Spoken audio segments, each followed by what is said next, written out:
penitentiary. The New York Times described it as a model prison that would correct the evils of the past. The inscription, placed in 1933, read, "Those who are laying this cornerstone today hope that the treatment which these unfortunates will receive in this institution will be the means of salvaging some lives which would otherwise have been wasted." As the decades passed, this purported icon of penology became a forbidding place indeed. Detainees were thrown or jumped from the upper tiers to their deaths, so those floors had to be closed. Violence ruled. And over time, it became known by the jailed as the House of Dead Men.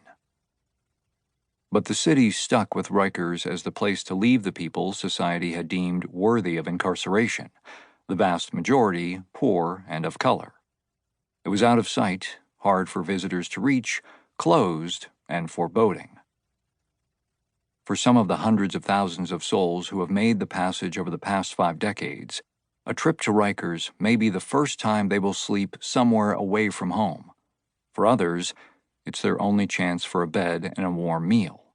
For some, it might be the place where they find themselves fighting for their lives. And still others may never make it out. The memories of their first day on Rikers are ingrained in the minds of the people who worked, visited, and served time there. It's an experience no one forgets. Grace Price, detained 2011.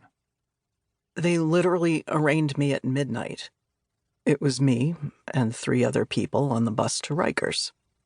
There was this little crackhead lady falling asleep on my shoulder on the way across the bridge. She was nasty. But I just let her sleep there because it somehow made me feel like I was actually in control of my situation. Colin Absalom, detained 1993 to 1996. Going back and forth on those DOC buses over that bridge was dramatic. The bridge is very narrow, and you're caged up, shackled. If the bus happened to go off that bridge and fall into the water, everyone would die. I mean, the correction officers would get out, but you're in a cage.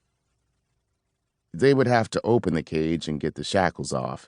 There wouldn't be enough time to do that before you drowned. Grace Price. The guards on the bus were horrible. I just kind of sat there quietly sobbing. The guards hated me for that because they didn't like to hear a hysterical woman. Yusef Salam, detained 1989 to 1994, Central Park 5 case. I can't really describe in words this horror and this horrible feeling coupled with that horror, but it had a lot to do with the smell of the place. We're talking about a place that smelled like death, vomit, urine, feces, and like the bad train stations in New York City, all wrapped up in one. And one of the first encounters I had with somebody coming up to me while I was inside the holding cell, they were asking me to check out my watch. And I didn't realize this, but they were trying to steal the watch from me. And I remember the Central Park 5 co-defendant, Antron McCrae, saying, "No, don't let them check your watch, man. You know what I'm saying? Like they're trying to get you. This is a trick, you know?" Donovan Drayton, detained 2007 to 2012. I was 19 years old. I'd never been through prison before. I've been through some difficult things, but walking into the unknown and not knowing what's waiting for you is one of the scariest things.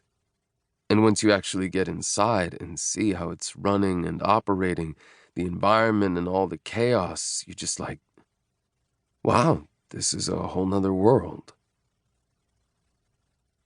Eddie Rosario, detained 1990. When people ask me what is being locked up like, the most horrible thing about being locked up is that you are being dehumanized on a daily basis. They practically stamp a number on you. In order to navigate the experience, you have to normalize the dehumanization.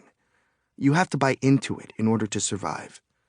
That is the most horrible thing about being locked up. You're never the same person again. Once you internalize it, you project it outward. If you are being dehumanized,